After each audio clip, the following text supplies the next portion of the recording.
Welcome to Norse Code, the #1 podcast for your Minnesota Vikings. I am your host and producer. My name is James Pagashnik. Thank you guys so much for listening. And on the other end of the tin cannon string, we have our analyst and co-host. You know him from numerous podcasts and blogs across the internet, including theathletic.com. He is useful human Arif Hassan. Arif, how you doing tonight?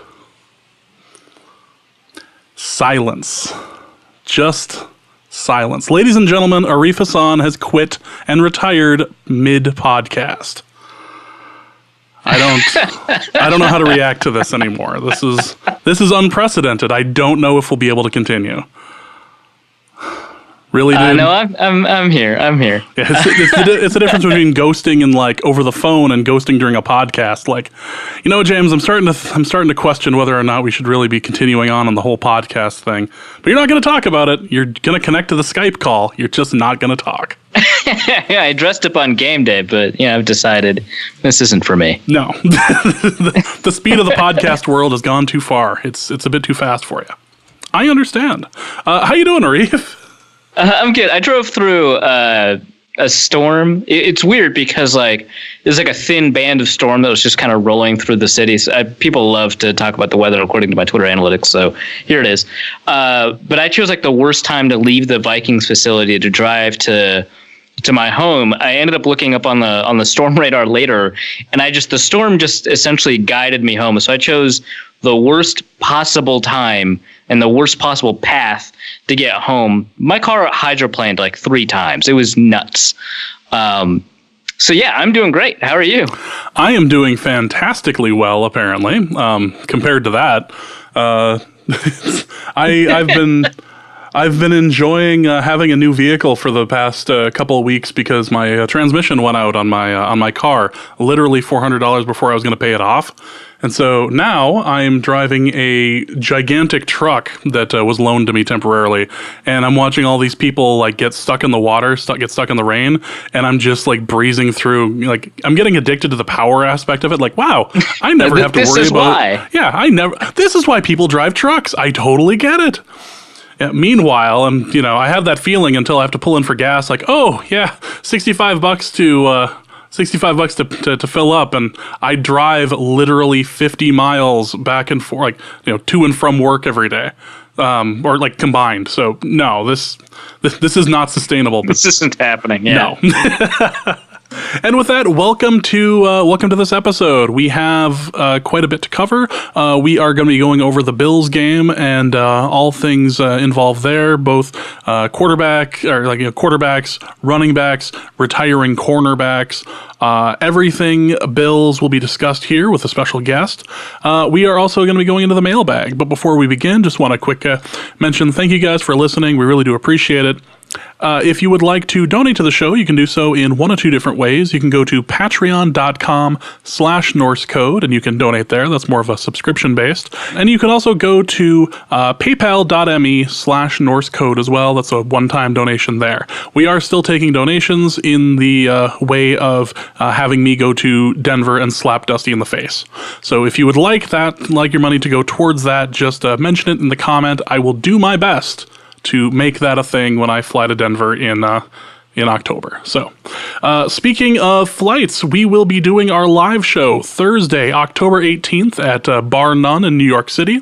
That is a couple days before the Jets-Vikings game in New York. So, if you are in the New York metro area or in Pennsylvania, they can come to New Jersey as well.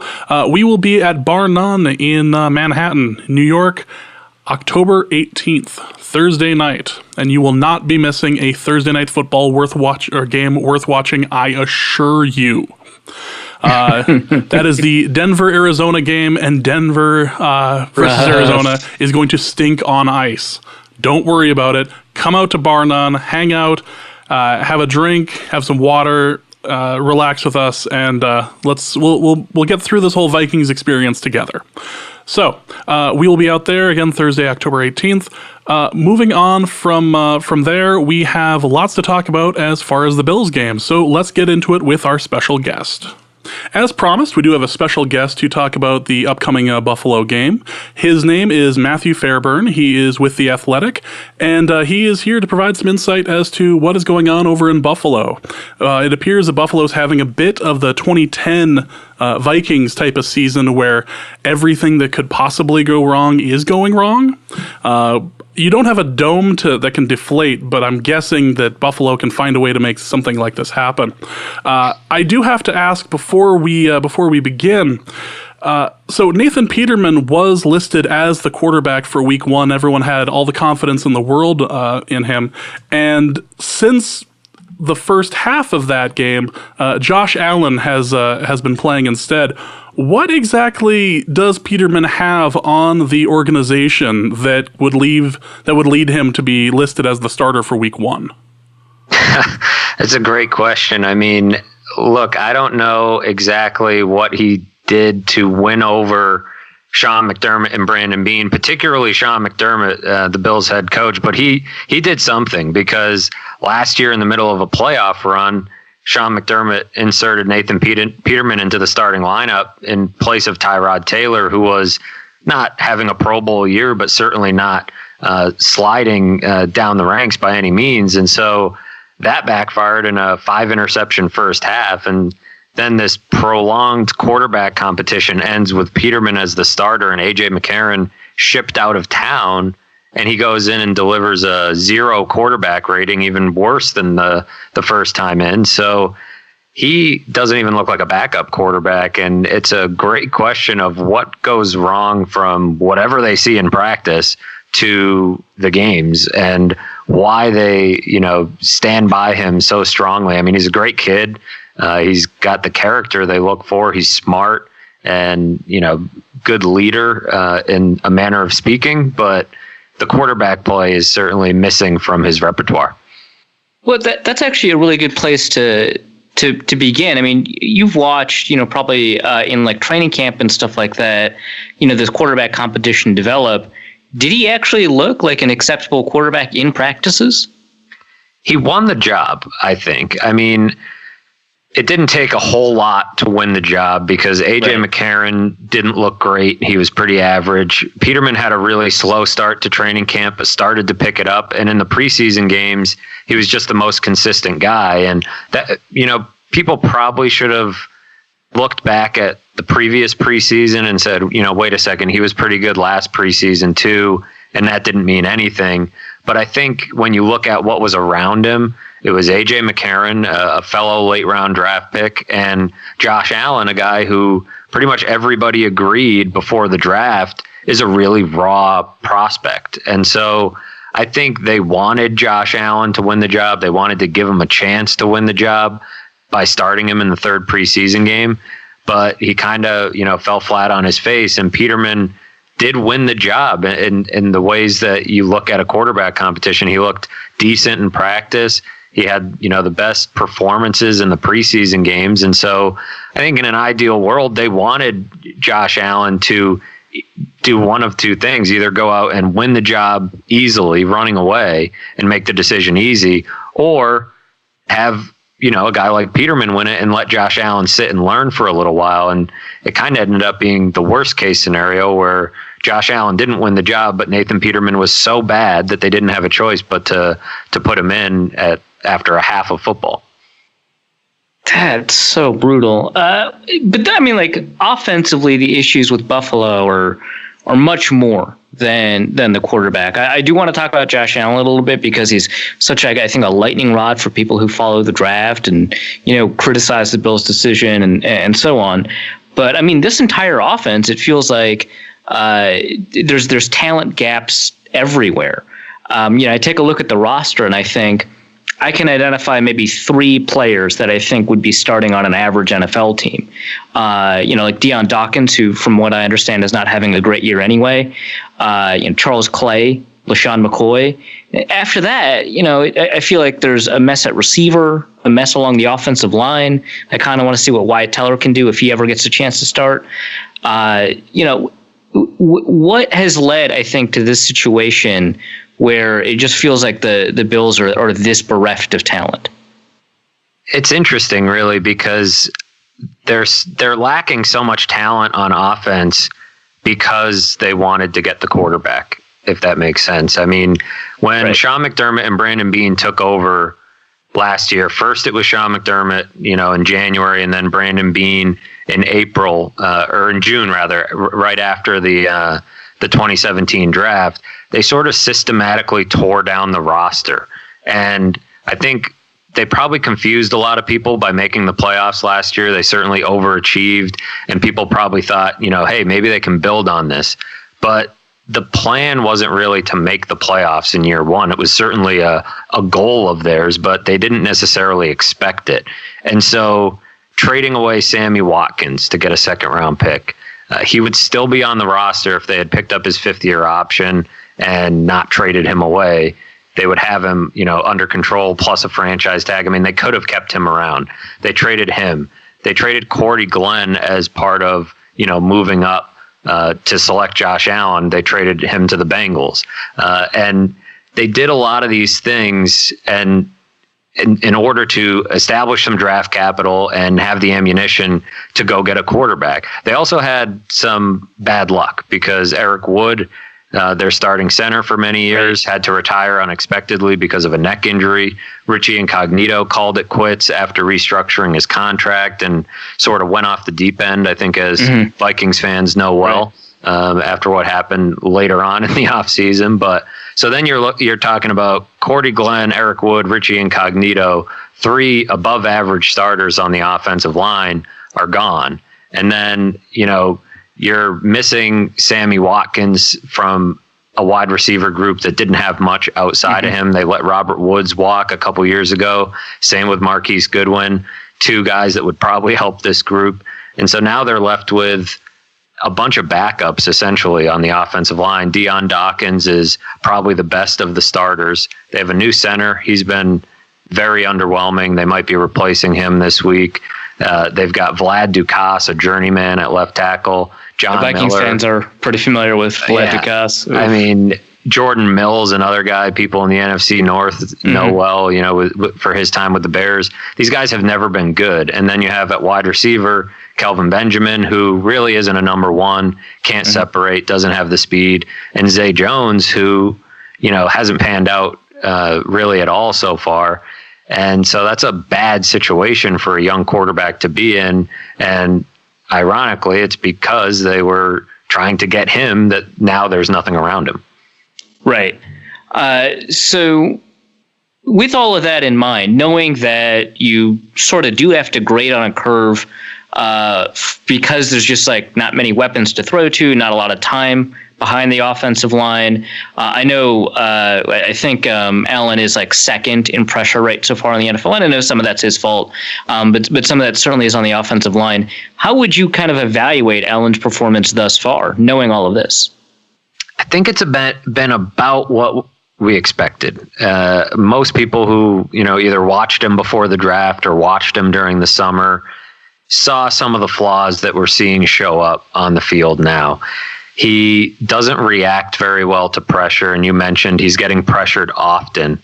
Not all the sacks he's taking are on the offensive line. Some of it is him not recognizing what's happening before the snap. Some of it's him holding onto the ball too long. I think he's missing open guys. I think he's not reading the field as quickly as you'd like. But there are some good things there. I mean, the raw talent is there. The arm strength is ridiculous. It's really as advertised. And his athleticism and ability to extend plays is right up there with his arm in some ways because he bounces off tacklers very well. And he was dragging Melvin Ingram last week for a few yards before he threw a really dumb interception. It was kind of the most Josh Allen play of all time. He's dragging a Pro Bowl defensive end and somehow gets off a really strong throw with good velocity, but that had no business being thrown right into double coverage, and it was picked off. So you're getting a lot of stuff like that. His best play or his most productive play last week was a 57-yard completion to Zay Jones on a wheel route up the left sideline. He missed him initially. If he had seen him the first time, he probably catches it in stride and it maybe the end result is the same, maybe it's better, maybe it's worse, I don't know, but he goes all the way to the right side of the field, comes back, Jones is still open, and he kind of underthrows him. But I mean, when you underthrow somebody and you can still throw it 60 yards in the air, you're going to end up with a decent result once in a while, and that's what happened. So it's been a messy 6 quarters that he's played. There's been a lot of mistakes. There's been flashes of brilliance, but he has a long way to go, and I think he knows that, and I think the Bills know that. Is Logan Thomas the best quarterback on the roster? I mean, well, it's funny because, when they talk about Josh Allen as a draft prospect, it reminded me of, when people were talking about Logan Thomas coming out. Good athlete, huge arm, accuracy issues, struggles to read the field. I mean, a lot of the similar problems that you see. I will say this about Josh Allen, though, and I think he's been better than I thought he would be. Going back to minicamp and, before the draft, I was not sure about him. I'm still a little unsure about him, but he's been better than I thought. And I think he's more ready for the moment than I thought, just mentally. Nothing really seems to get to him. Sometimes that's good and bad because he continues to make, some reckless throws at times, but he does handle the situation well and doesn't have that deer in the headlights look that you see a lot of young quarterbacks get. We'll see if that holds up. I mean, this week is just a buzzsaw of a test for him against the Vikings defense on the road behind that offensive line. I mean, that's no situation for a young quarterback to be in. Right. So that kind of leads me to, well, I'll ask that next question in a second. I do want to ask about LeSean McCoy. First, on field, sort of, how do you think he's been doing? I took a quick look at him on Pro Football Focus. It's kind of whatever. He's one of the league leaders. This is weird considering kind of what we just said about the offensive line, but he's one of the league leaders in yards before contact, but he's also dead last in yards after contact, which we typically expect to see with a good offensive line, but obviously a good running back can avoid contact just as much as he can power through it. But it's just overall, it's high yards per carry, really low expected points on runs, which tells me maybe they're running a lot in second and long and stuff like that. How is LeSean McCoy doing? It's been tough to tell so far. Him being 30 years old and, not getting to see a lot of him in the preseason, I was curious to see how he would look. He doesn't seem like the type of running back who's going to fall off a cliff at age 30 because he doesn't get hit the same way other running backs do because he's so shifty. Guys have a hard time getting direct contact on him. We haven't had a chance to get a good look at him because the run blocking in front of him has been bad, and the Bills have fallen behind quickly in each of their first 2 games. I mean, right. 2-score deficits almost, right off the bat. So the Bills haven't been able to stick to the run. He has still been, one of the main sources of big plays. He's had, he picked up their first down, at the start of the second half in week 1, which was, I mean, relatively speaking to everybody else on offense, he's still clearly their biggest weapon. Mm-hmm. I just think there's so much going wrong around him that it's hard to really give him a fair, judgment or, evaluation of his play because he's not getting great blocking. They're not in great situations, and teams know, they can load the box and challenge Josh Allen to beat them. So on top of that, he's fighting through, damaged cartilage in his ribs right now. And, right. He's been limited is he going to play? Sounds like he will. I think he might try to give it a go. I think it's very much up in the air right now. He said it hurts more to run than it does to get hit, which doesn't really bode well, I think, for Sunday because you can deal with getting hit. As he said if it was just about getting hit, that's only going to happen 17 to 20 times. Right. I can deal with that. When it hurts to run is where it presents a little bit of a bigger problem for him. Even if he does play, he's tried to fight through injuries before, and he's always ineffective when he does it. He's not the type of running back that, can not, and it's not a knock on his toughness. He's plenty tough. It's just the style that he plays. He kind of needs to be himself. He needs to be 100%. to, make guys miss and create some of those big plays. So I think... Is that kind of like CJ Spiller then a couple years ago? Yeah, almost like that. And I think Shady McCoy had a good game in the playoff game. He had his moments, but that was a good example of you're not going to get the same guy. And when you have a running back, like CJ Spiller, like you mentioned, these guys that rely on their explosiveness and their ability to change direction, if there's anything hindering that, they don't have a whole lot else to kind of fall back on. And I think that's where LaShawn McCoy gets into some trouble. I'll be interested to see if he plays this week. I think it's a little bit iffy, and even if he does, I don't expect him to be super effective. Sure. So let's talk a little bit about sort of off-field. This is, I think, one of the more interesting off-field situations, and I don't mean to be like disrespectful to what his girlfriend or ex-fiance is going through. I don't know the relationship, but it's unusual. Can you give us kind of a summary and then where you kind of expect things are right now?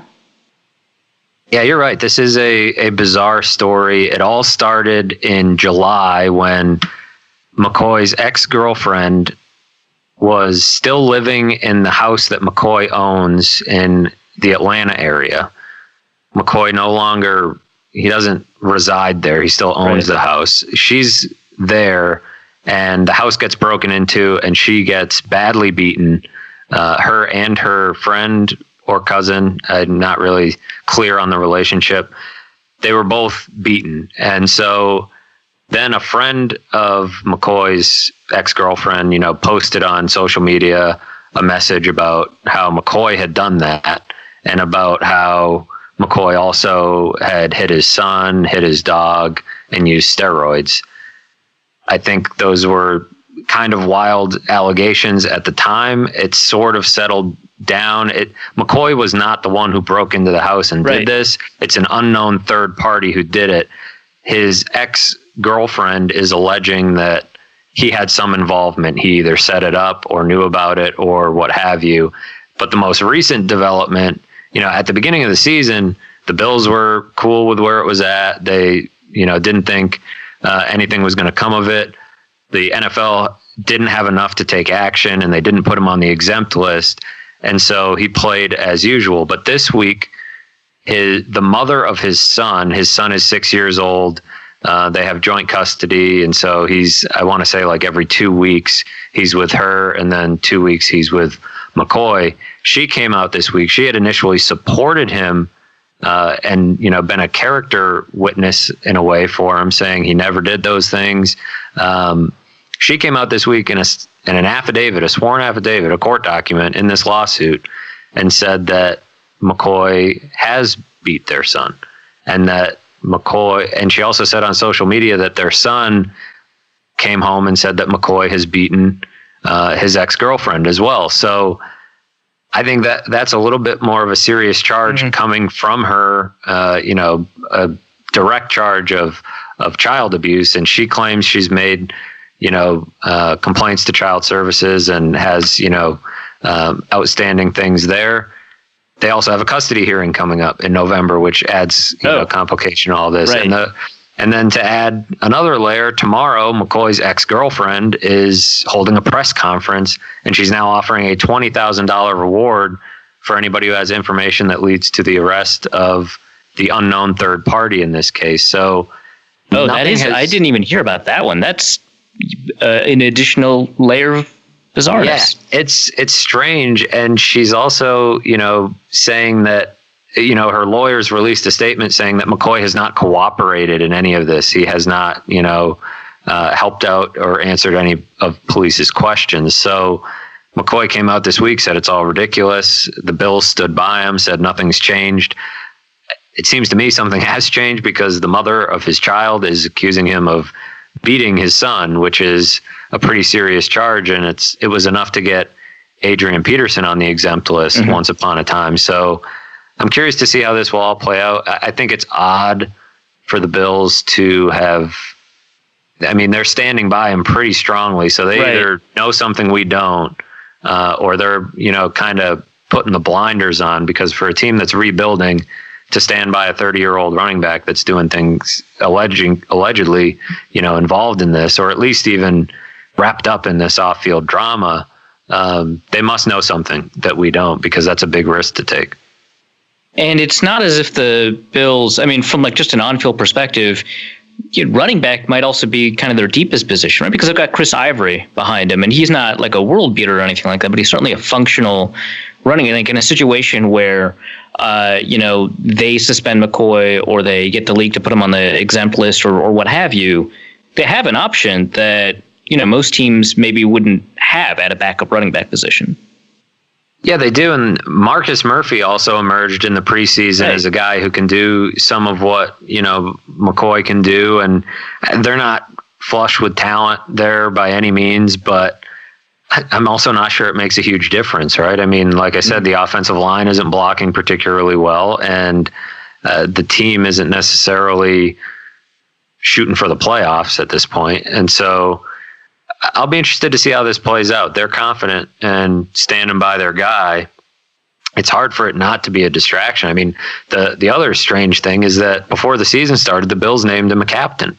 His teammates voted him a captain. It's the first time in McCoy's career he's ever been a captain. So, they're really putting all the chips in the middle of the table for McCoy on this one.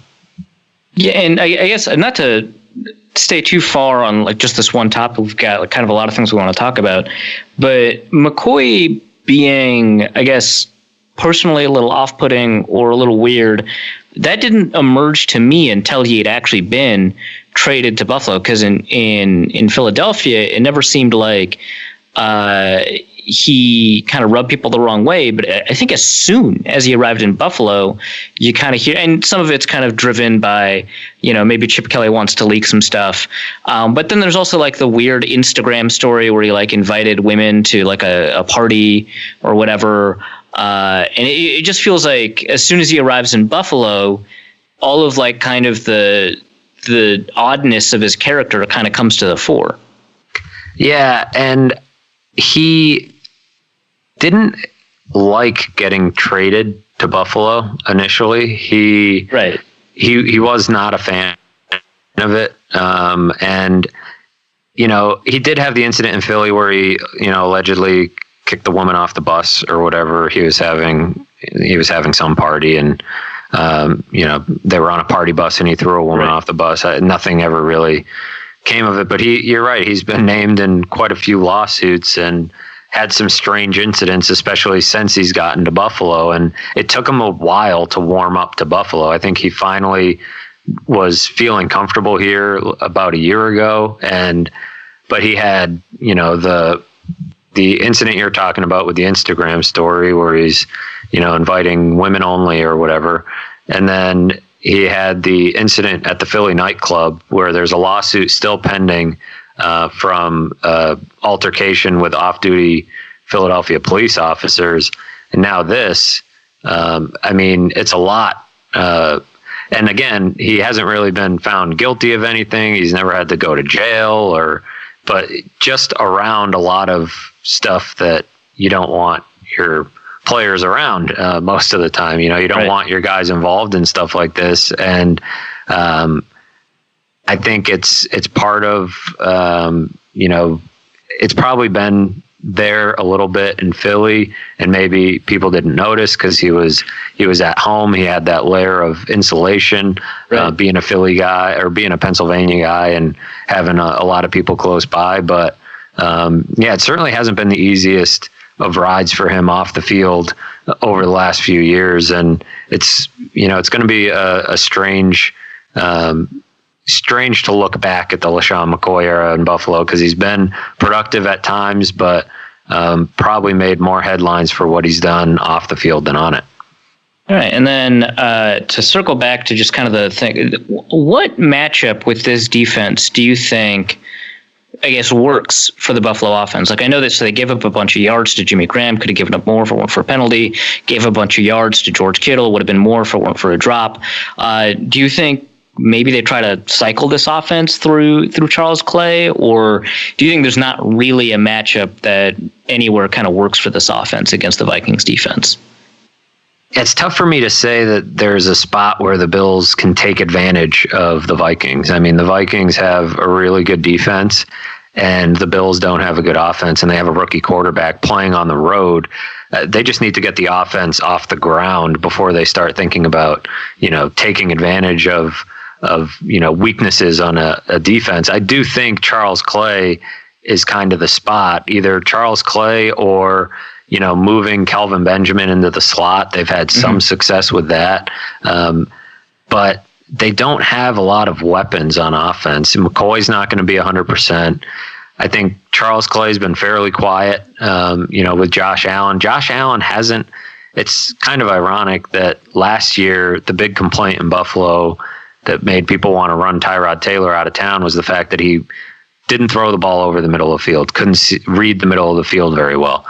Josh Allen hasn't been attacking the middle of the field a whole lot either, and I think that's been a reason why Charles Clay's been pretty quiet. If he can start to do that, if he can hang in there against this pass rush and do that, there might be some opportunities to make some plays.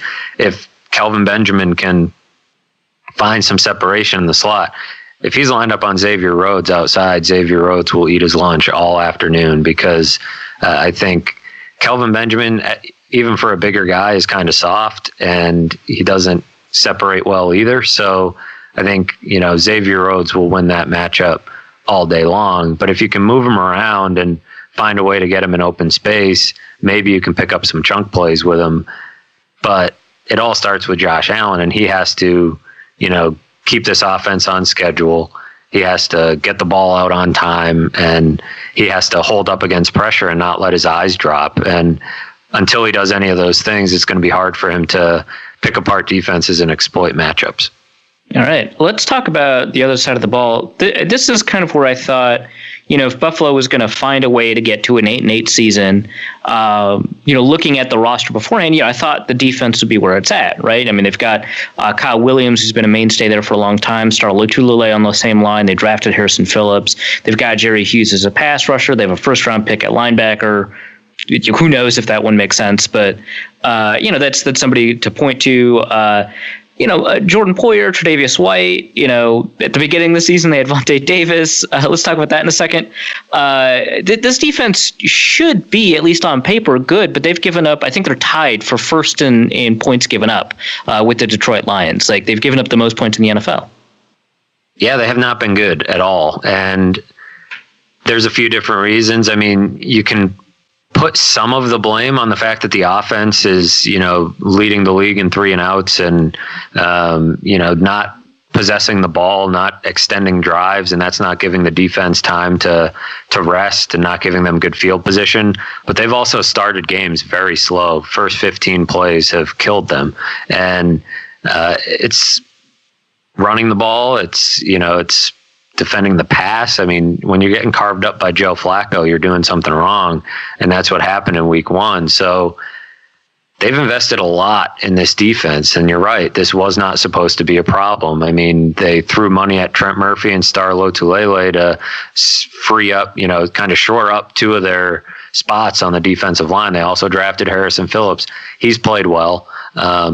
Linebacker's been a bit of an issue. Matt Milano is pretty decent, last year's 5th-round pick, but he can be had in the running game.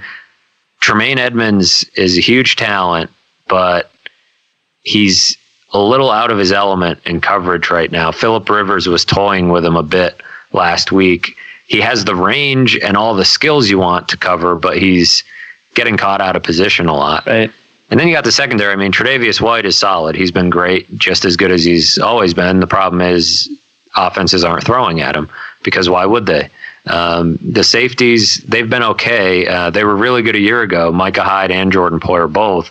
But it's been the other 2 spots, that other outside cornerback spot and the nickel cornerback spot, that have given them a lot of trouble, in addition to some iffy coverage from the linebacker spot. They've been had on crossing patterns and plays to running backs and different things like that. They're letting up a lot of big plays. They're not getting off the field on 3rd down. They've allowed touchdowns on 9 of 10 trips to the red zone, which is a terrible mark. And so I think the big thing is, though, last year they were living and dying by turning the ball over. They were creating turnovers, interceptions a lot. And this year that's not happening. And I think turnovers, a lot of the time, there's luck involved there. I think the Bills really practice the ball skills every day in practice. I mean, they're doing different fumble drills and different work on the jugs machine. I mean, the DBs really work on that a lot. So it's not all luck, but in some ways it is. And so they're not getting that same luck through 2 games this year and not turning the ball over the same way. And I think you're seeing the results of what happens when you're letting up big plays, you're not stopping guys in the red zone, you're not turning the ball over, and then the offense isn't doing you any favors. Let's talk about Vonate Davis retiring halfway through the game. So, I mean, you were at the game, right? So, can you describe to us, you told us a little bit before we started recording, it's just such an incredible story. Can you describe to us kind of what you went through when you were finding this out and what it felt like? Yeah, it was a weird couple of hours because Vonate Davis, first of all, he was inactive for week 1, even though he was healthy. And that was weird considering he was with the first team defense all the way through training camp, all the way into the spring. So him being inactive, it kind of showed you, all right, they're not seeing something here. And he was active heading into week 2, but only because of an injury. And so he's in there for the first half. He actually made a good play to, stop a screen pass. And then he let up a touchdown. Didn't think he had a horrible half. He wasn't the reason they were losing, but he didn't come back out for the second half. Lafayette Pitts, who is basically a special teams guy, was at his cornerback spot. And, there was no sign of him on the sidelines. And it was kind of the Bills didn't say anything about an injury. So then you're thinking, all right, what's going on with this guy? And I was in the Chargers locker room after the game because I was talking to a few guys for a story I was working on. And Phillip Rivers is standing in front of Keenan Allen and Melvin Gordon in the locker room. He's in his undershirt, kind of couldn't even finish getting his equipment off before he had to come over and tell these guys, he's like, you won't believe it. He just left. And Melvin Gordon's like, he retired? And they're like, yeah. And all 3 of them are laughing. They're busting up about it. And I'm thinking to myself, oh my God, I thought maybe Vontae pulled himself out of the game. He's coming off a surgery last offseason. And so I text my colleague, Tim Graham at The Athletic. He was either at the Bills press conference or in the Bills locker room. And I was like, just so you know, the guys in the Chargers room are laughing because Vonate Davis left at halftime. He's done. And, so we're trying to keep it quiet and see if maybe we can, uncover something here. But then Sean McDermott at his press conference was just like, Vonate Davis pulled himself out of the game. And I think after that, people were starting to ask around, and Lorenzo Alexander had a huge crowd around him and was asked, what's up with Vonate Davis, or, what's going on there? And he kind of sounded off a little bit and said, right, it's completely disrespectful. He's like, yeah, he just retired at halftime. And that's the first anybody had heard that. They're like, wait, what? He's done? He retired? Did he tell you that? He's like, no, he just told an assistant coach, and it became a rumor on the sideline. Some guys claim they didn't find out till after the game. I mean, just a really bizarre situation. And then, we get the statement from him a couple hours later that was pretty well thought out for a statement that was thrown together. It wasn't, it didn't look like he just threw together a couple sentences. It was fairly long and well written. So yeah. And then, by Monday, they're kind of just moving on. That's it. He's, they got a roster exemption, and Vontae Davis, not to mention, he did this in a game when they only dressed 4 corners, and one of them, Philip Gaines, got hurt. He left the game. He dislocated his elbow, and then Gaines leaves. So you've got 2 healthy corners on your roster, and they had a safety, Raphael Bush, playing nickel. It was, he left them in quite a bind.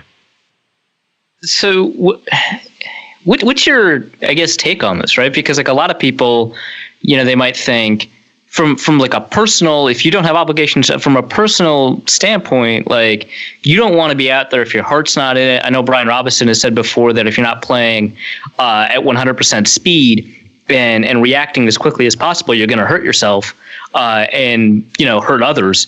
And he means like physically. But like, yeah, it's the middle of the game. They only dressed 46 people, and like you said, they only dressed 4 corners. Do you think this was like, it's obviously it's unheard of, but do you think that this was like kind of like the height of disrespect for players kind of committed on a team, or do you think, hey, people have to take care of themselves, and if you're just not in the game, you're going to hurt people more by being in than not being in, both in terms of performance and in terms of like potentially actually injury?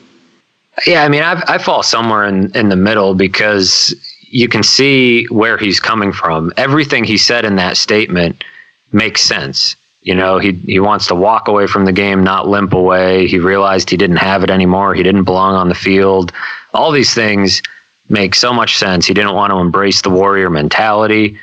I'm good with all that. If you announce it on Monday morning, I don't think anybody can. I mean, if you announce it on Sunday morning, I don't think anybody really looks at you twice. On Saturday, they cut Jeremy Curley as part of what they called the numbers game. We talked about how little talent they have at wide receiver, that Jeremy Curley might make a difference. They cut him as part of what they call the numbers game. If Vonate Davis had retired Saturday morning, they get to keep him on the roster. So all his reasoning makes sense. Doing it at halftime is a little bit crazy. We haven't seen it before. But, the argument is, well, he could have just sat on the sideline in street clothes and done it after the game, but that doesn't help them, with their cornerback issue. Right. So they're in that problem no matter what.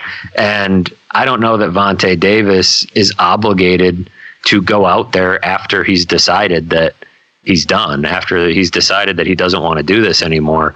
In fact, like you said, that might leave him more open to getting hurt. And then how's he going to feel if he knew at halftime that he wanted to retire, but in the second half he blows out his knee or worse?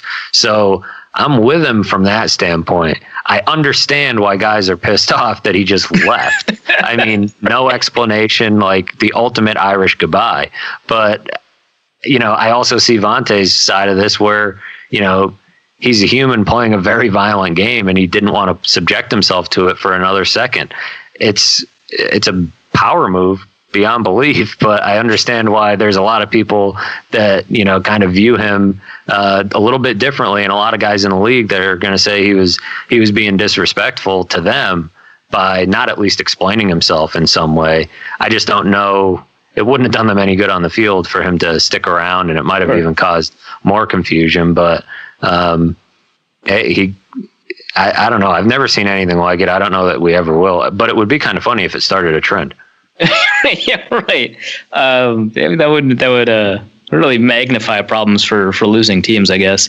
To just see some of their best players just kind of retire. That didn't help either, right? Because I'm sure he's not retiring if he's playing for the Rams and crushing a team.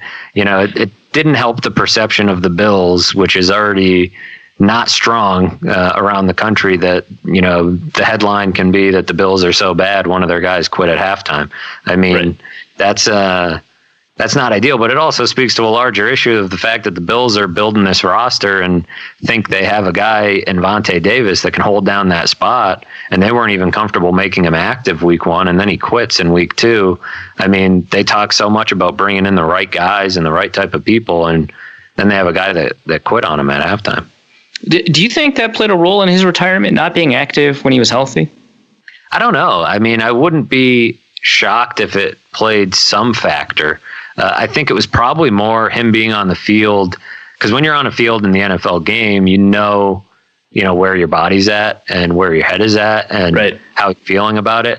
I'm guessing him being inactive made him think about, where he was at and how he was feeling, and watching a game from that vantage point maybe had a little bit of an effect on him, especially when they got pounded the way they did.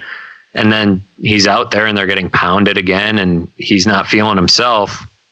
I think it all probably plays into it. I don't think he retired because he was pissed off that, they didn't play him in week 1. Right. But I think it all kind of factors into the equation when you make a decision that big. All right. Well, let's move back, and we talked a lot about Vonate Davis because it's just too irresistible of a story. Let's move back and talk like really big picture. I think that there's the possibility that this Bills team could be worse than either of the winless teams that we've had in the past couple of years, the Lions and the Browns. And I put a hot take out there. I don't know how much I believe it, that this might be the worst team since the 76, 77 Buccaneers. They've got players starting that I don't even think should be on rosters, much less starting.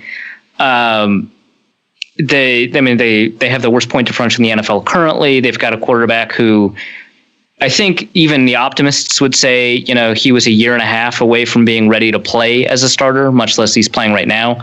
And maybe, 2-3 years out. Am I being way too harsh? I mean, this is a bad team.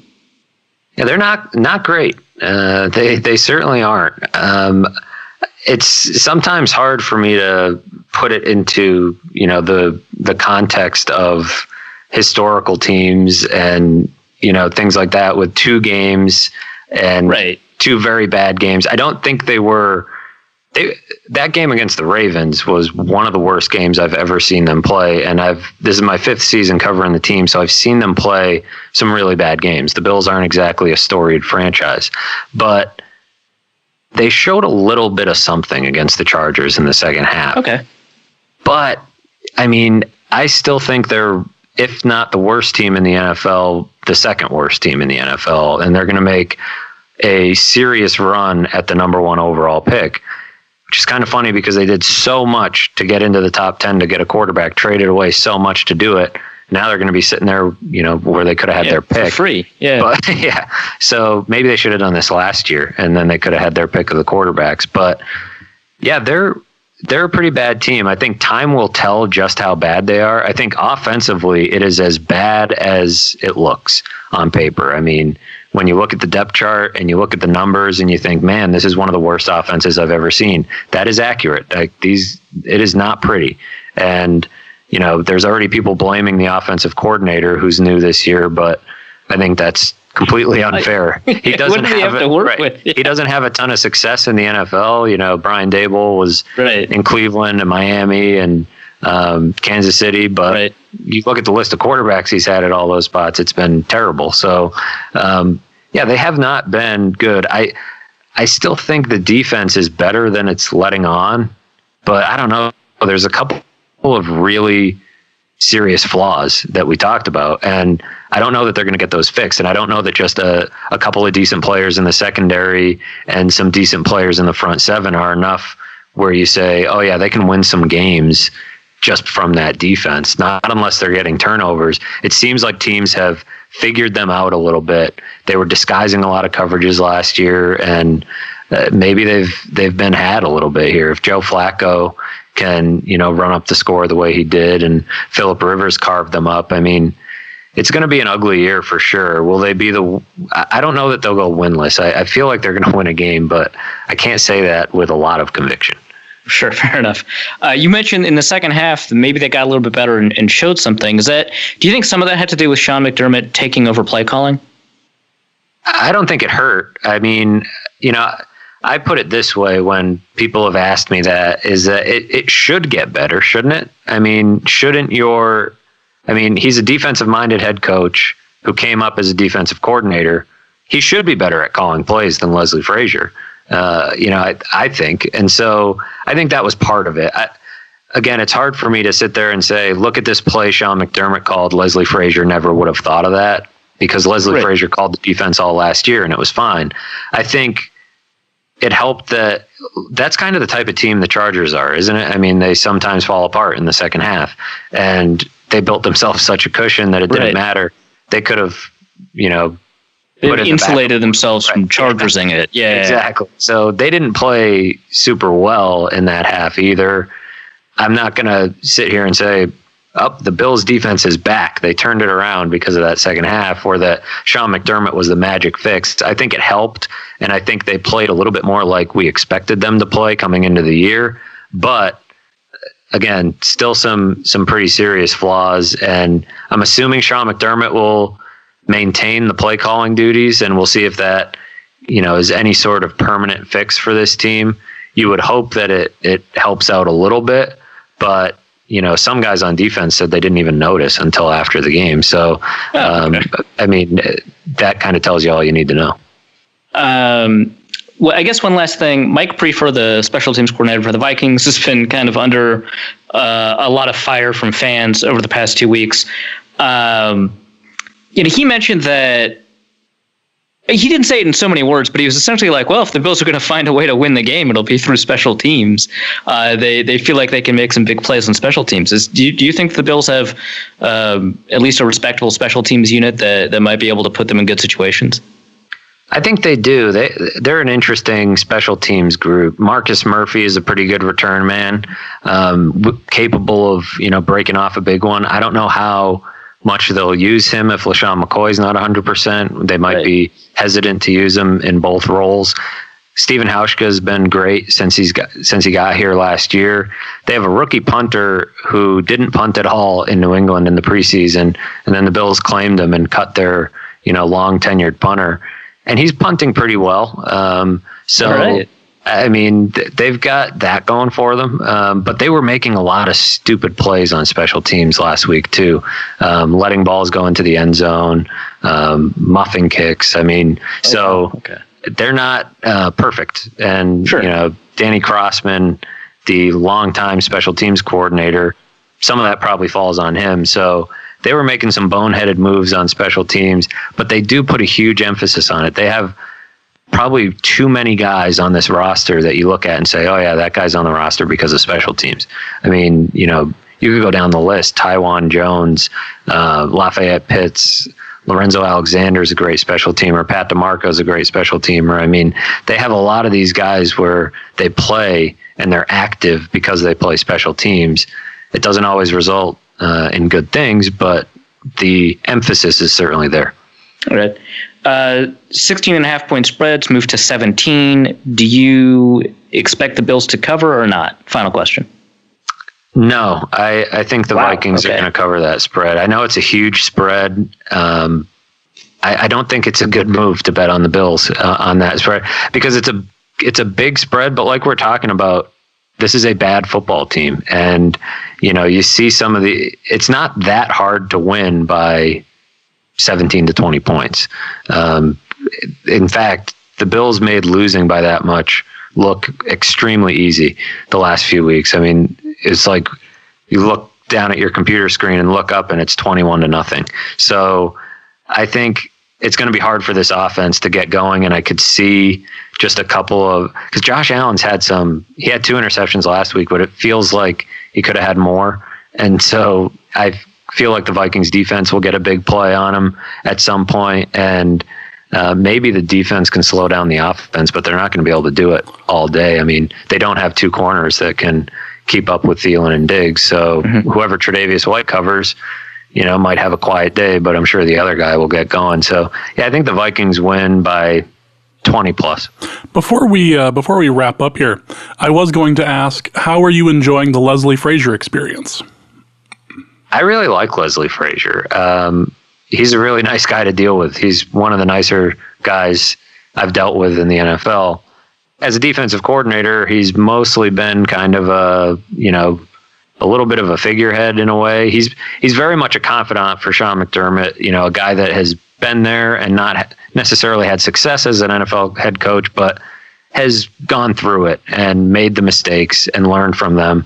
And so Sean McDermott, definitely confides in him a lot in that respect. And obviously he stripped him of play calling duties last week, but he still does value him in a lot of ways. And he really is a genuinely nice guy that players really like dealing with and like, hanging around and learning from. But he doesn't exactly...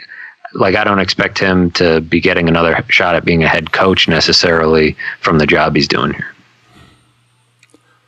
All right. Thanks so much for coming on. That was really informative. There's a lot of things that I think any fan of the NFL can come away with some interesting nuggets from this. So really appreciate you coming on.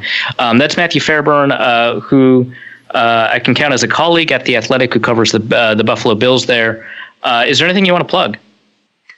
Not yeah. If you head over to theathletic.com, I think our NFL kickoff deal just ran out. But if anybody wants 40% off, you can go to theathletic.com/BillsBeat and get in a year subscription for 40% off. I think you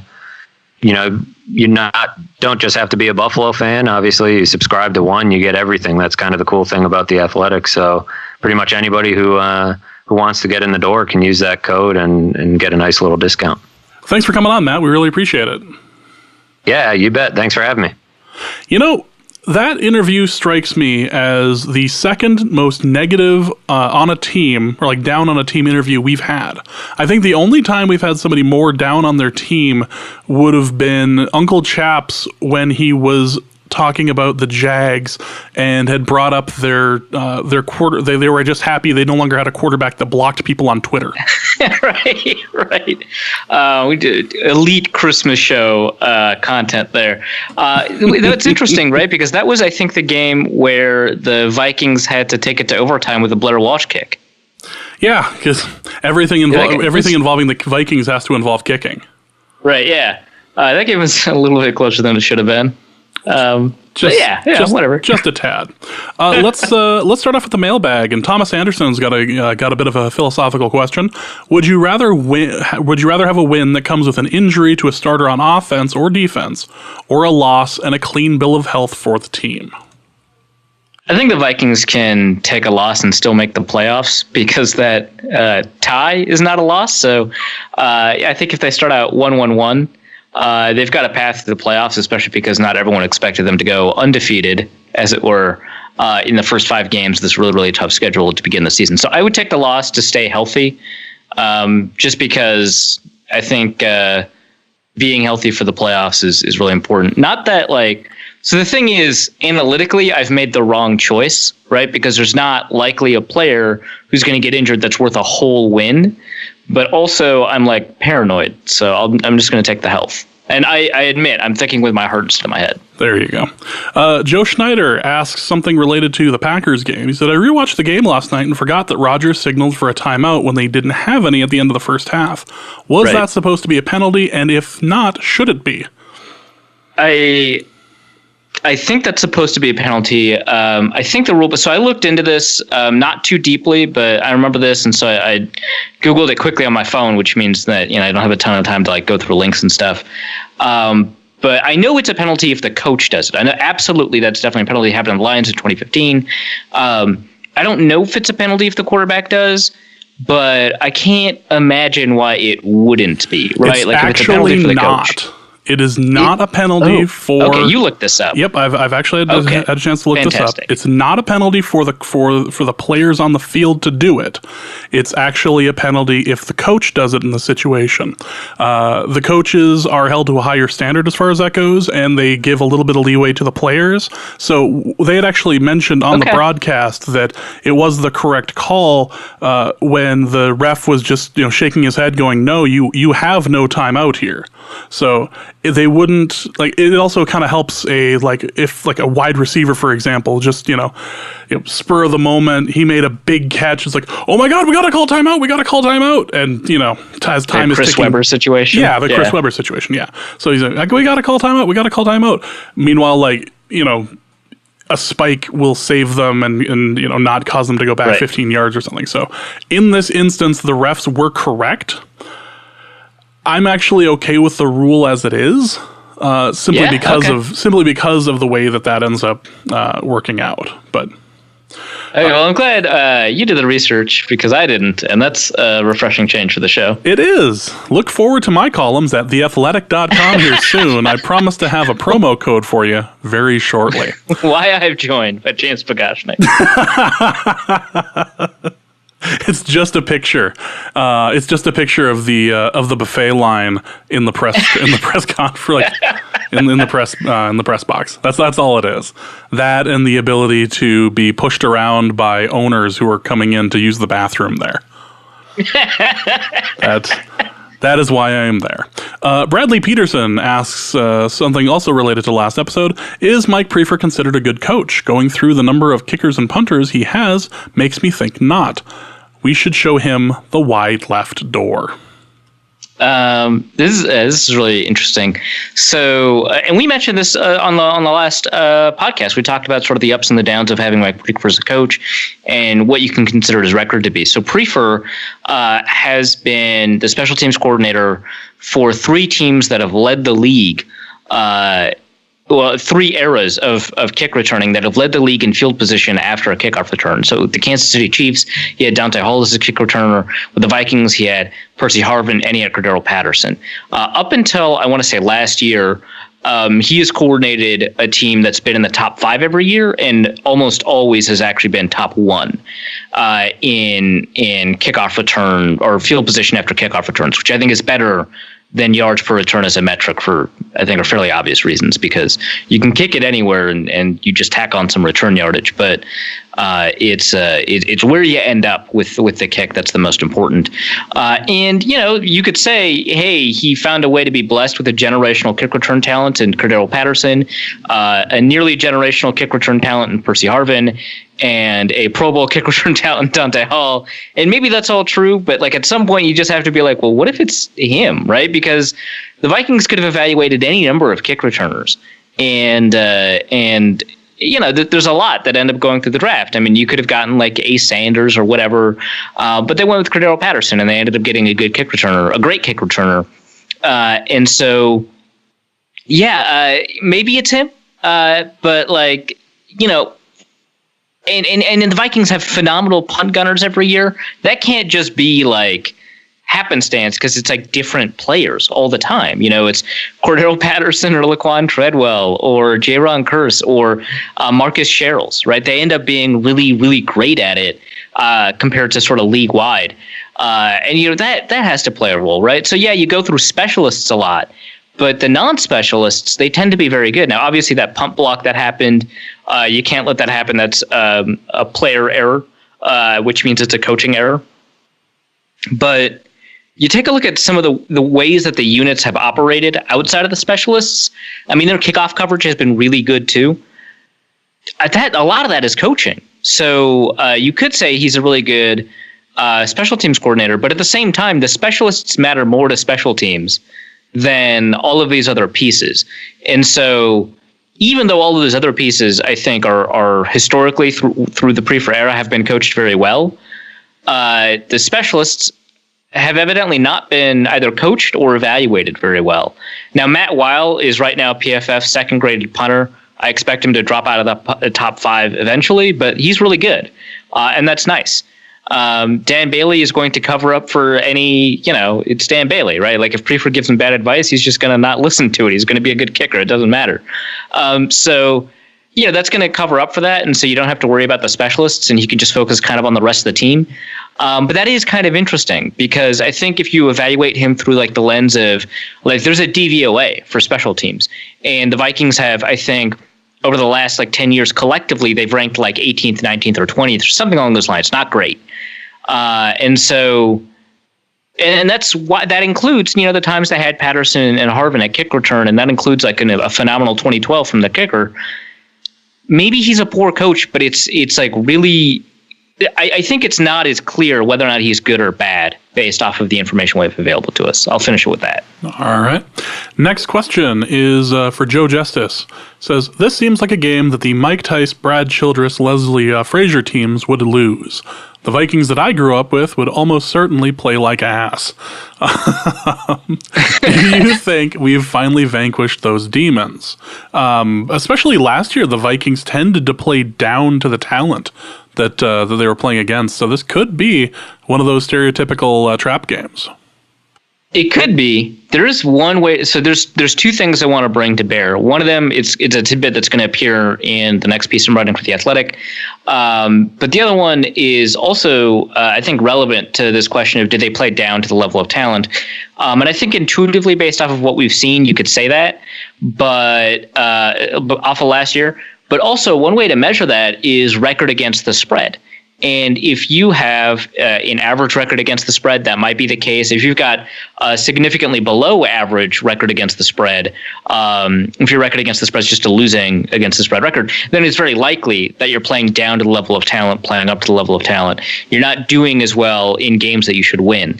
But the Vikings the Vikings under Mike Zimmer, since they've hired him, so since 2014, have had the best record against the spread in the NFL, period. And number 2 is like the Patriots. So even though Vegas essentially gives +1 to the Patriots, like they do all their like analytics and analysis and whatever, they come up with a score and then they just add a point because it's the Patriots, because mostly because the public will take the Patriots either way. So really, they might not actually play down to the talent. We might just kind of remember it and then filter it through the lens of like the same Vikings team that allowed, the Lions to come back 26 points and force overtime, right? Or that game still sticks with me. The entire year, right? Because the first 4 games they came out to first half leads, and then they gave all those first half leads. And it wasn't until I think maybe in the 5th game against the Cardinals that year, where they scored like 28 points in the first quarter, that everyone was like, well, they can't screw that up. And they didn't. So I think we're filtering it through the lens of that. There are instances where I felt like the Vikings were perfectly set up to screw up the situation, and they didn't. I think might have been 2015 against Tampa Bay. They were in overtime. Anthony Barr pick sixes it for the win. That to me might have been the moment where I was like, okay, I think this is a different Vikings team. It doesn't feel like they'll screw it up. So that's the first thing I want to say. The second is I just looked at every game since 2011 where teams were favored by 14 points or more. So remember, the Vikings were favored by 17 points. 14 points or more by the time betting closed. So I don't know what the records were at open or what the spread was at open, but by the time it closed, 14 points or more, there have been 27 instances since 2011. And only one team has lost in that situation. It was actually last year. It was Atlanta against Miami, because of course it was Atlanta. And everyone was overvaluing Atlanta because they assumed that Sarkisian was like a competent offensive coordinator. Big mistake. But yeah, so that's the only time where someone has lost. Now, a couple of times they've been forced into overtime and that team ends up winning. If you take a look at every instance where you've had 17-point spreads or more, which is cheating a little bit because we're basically in a 15 to 19 range, but I noticed this, so I looked at it. If you looked at a 17-point spread or more, only one team hasn't even covered. And it was a huge win anyway. We talked about this on the show, it was the Denver Jaguars game in 2013. The Jaguars were underdogs by like 26.5 points, and like they lost by 16. So cool. But every other team for 17 points or more has covered. So I think the Bills just might be so bad that they're like immune to the Vikings Vikinging it. I mean, they made the Chargers immune to Chargersing it, right? So I think it's over because of Zimmer. I think we shouldn't expect it because of Zimmer, and then also we shouldn't expect it because like it really doesn't happen all that often. Well, we can certainly hope anyway. Let's go with Brian Jellerson, who asks, could we see Rock and Boone make their first NFL regular appearance on Sunday? That would make a lot of sense, right? Because they've got the Thursday night game right afterwards, I think, right, against the Rams. And you don't want your like running back coming off an injury to close out the win, right? You want it to be Latavius Murray, but Latavius Murray is also kind of valuable, so maybe you just give it to Rock Thomas or Mike Boone. I could see that, but the problem is that could be true for essentially every position, right? Like, oh, you don't want to lose another friggin' offensive lineman. Let's have the backup offensive line play, in the final quarter. Well, you don't have enough active roster spots for that, so. I could see it, and Dalvin is a little bit more important than, say, Brett Jones, but I would say probably not. Next question. Ian says, is there an inherent danger in intentionally sitting banged-up guys like Cook, Griffin, Elflein, etc. against the Bills this week in the interest of having them ready for the Rams? Yeah, I think there is. I don't think there's a danger in, like, halfway through the game if like you're up 20 odd points in sitting them. Like, I mean, no one was complaining during the Bengals game when all the starters went out at halftime. But I think that there is a danger. I think that you can really screw yourself up by essentially treating it like a preseason game in hopes to be ready. I think you're getting ahead of yourself. The thing is, it's the NFL. It's not college football, and even teams that I consider to potentially be the worst team in like 40 years, they're going to be better than just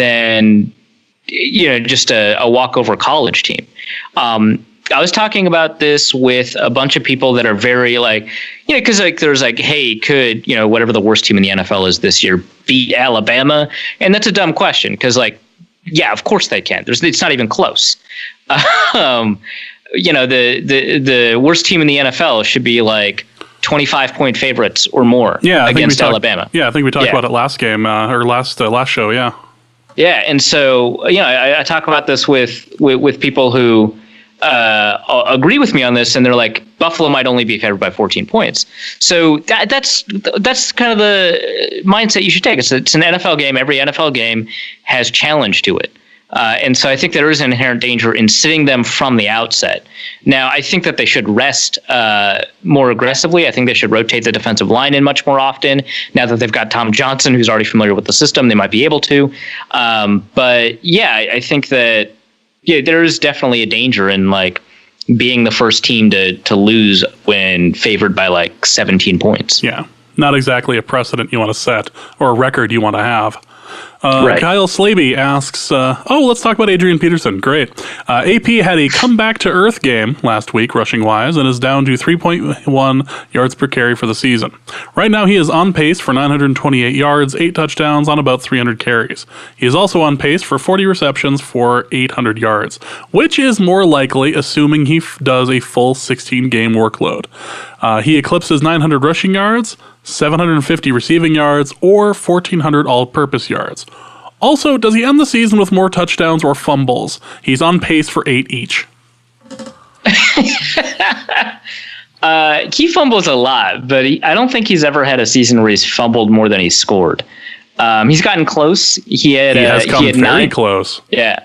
2008, he had 9 fumbles and 10 rushing touchdowns. Yep, exactly. Yeah. He's had 7 and 11 as a split. So it could be close, but I kind of doubt he'll get enough carries. And if he does get carries, they'll probably be sort of in the red zone. Because Chris Thompson is just friggin' killing it, right? So I think he'll end up with more touchdowns than fumbles. I'm not gonna say I'm confident about it. I guess technically you could say in the shortened season he had last year, he did have more fumbles than touchdowns. But 3-2, that's not interesting. You have to get at least 601 for it to count, I think. Or at least 5. I think 5 is a good number to start at for that. Right. Yeah. I think he gets more touchdowns than fumbles, but I do think, he's just going to Chris Johnson it, right? He's going to have, a game here or there where he's just going to go off. And it's not like he was phenomenal against Arizona because it's Arizona. Arizona didn't play a defense. That was that was the fantasy equivalent of not playing a defense that day. Right. He only averaged 3.7 yards per attempt, and that's not a great statistic to evaluate running backs. You take a look at yards after contact and success rate, and even then it's kind of iffy in terms of evaluating running backs. But he had a better preseason, which is an unusual thing to say about him. But he had a better preseason than regular season, and people are taking this 96-yard game on 26 carries as evidence that he's back because he started the game off with a couple of good runs. But I don't think he actually played that well. And then, of course, against the Colts, who maybe are better than their reputation at this point defensively. But against the Colts, he had 20 yards and 11 carries. Good Lord. So yeah, he's gonna Chris Johnson it, where he's gonna give you some these really great fantasy games, right? Where you've got 70 yards receiving and 96 yards rushing. But then also you're going to get you got 20 total yards. Great. Cool. Glad I started them. So I think it's most likely, because he's not a receiving threat, it's built off of one long reception. I think it's most likely he hits A out of all those options, which is, what was it, 1,300 rushing yards was the option? Yep, it was 1,400, sorry. 1,400. 1,400 all-purpose, yeah. Yeah, 1,400 all-purpose, or 700 receiving, or what was the... 900 rushing. Yeah, 900 rush yards. Yeah, I think it's most likely he hits 900, but I don't think it's likely he hits any of them. No, I think we're looking at 4 if we're hitting anything there. I think 400 rushing yards would be a happy situation for him this year. And finally, from Don from Ohio, he asks, "Dear Fox News analyst and the dude who is 2 for 58 in his last 60 fantasy football league games, would it?" Actually, we don't even need to read the question. I just wanted to include that as a start. Over under 2.5 dropped interceptions by our defense on Sunday. And Josh Allen throws the ball real hard. Let's go over. We got to look at a situation where it just keeps on hitting the defender in the numbers. Just like... Right, yeah. Well, it's like how Kyle Fuller was speared by the Rodgers pick six that should have been. Yes. In the first game.